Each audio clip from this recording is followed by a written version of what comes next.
Patchin.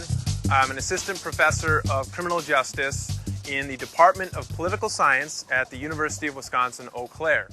I've been studying cyberbullying and the online behavior of adolescents with Samir Hinduja from Florida Atlantic University for the past 5 years. In our research, Samir Hinduja and I define cyberbullying as willful and repeated harm inflicted through the medium of electronic text. Text messages, web pages that are set up to cause harm to another person, but using the internet or cell phone text messages to carry that harm out. Around 2000, 2001, we had heard some stories of kids who had been harassed via the internet, in chat rooms in particular. What was really interesting was many of the kids who have experienced cyberbullying weren't telling anybody about it, particularly they weren't telling adults. To be sure, cyberbullying is another manifestation of traditional schoolyard bullying. It's just another environment. Cyberbullying is different in a number of ways because the bully can, at least in their minds, remain anonymous. The interesting thing actually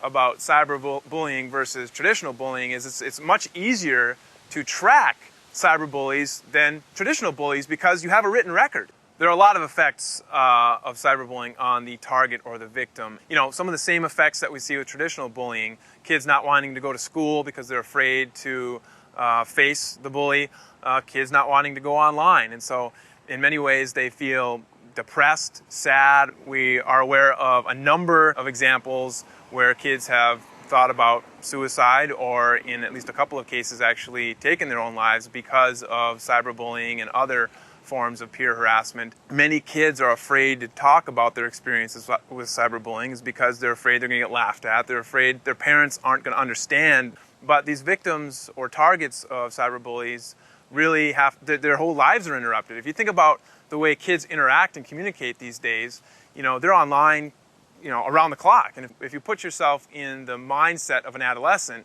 where peer approval is everything, it's really a negative experience to them to not be perceived to be approved by their peers. Cyberbullying will take place anywhere that kids hang out. There's been a lot of press about MySpace and Facebook and cyberbullies hanging out there. I don't think it's anything specific to MySpace or Facebook. I just think it's that kids are hanging out there, so these kind of behaviors are going to happen. There might be some consequences at school, detention, suspension. Now, in real extreme cases, if the cyberbully, for example, makes threats to someone's physical safety, then obviously law enforcement will get involved and there could be some legal consequences to that behavior as well. There are a number of warning signs you can look for if they're having trouble sleeping, if they don't want to do the kind of things they normally would want to do, then again, something's going on. It's the same kind of investigation you would do no matter, you know, what's out of the ordinary with your kids.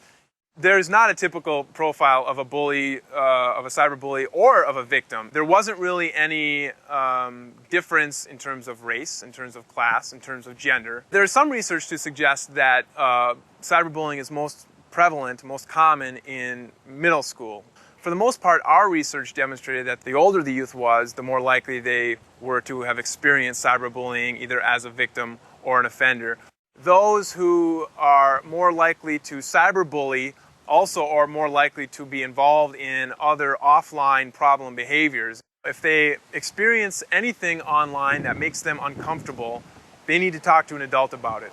Hopefully they have an adult in their lives that they trust. It might not be their parent, it might be a teacher, it might be a family friend, it might be a coach, but don't keep this balled up inside. If you're being the victim or the target of cyberbullying, save the message, store it in a folder somewhere, don't respond. If at any time you feel like your personal safety is in danger, talk to your parent and or law enforcement immediately because you never know what that person might do. There are a lot of websites online that have suggestions for what you can do or who you can talk to, but your most valuable resource, I think, if you're a victim or a target of cyberbullying is your parents. Well, it's going to be difficult for us to stop cyberbullying altogether. If you're a parent or a teacher and a student comes to you or your child comes to you and says, I'm being cyberbullied, listen to them and dealing with it, not simply ignoring it. It's imperative that parents do take action when incidents of cyberbullying come to their attention. For the most part, teachers, parents, and other adults who work with kids want to educate themselves about what kids are doing online, the good and the bad, and be able to talk about their activities in a way that educates them so that they know how to respond in those particular situations.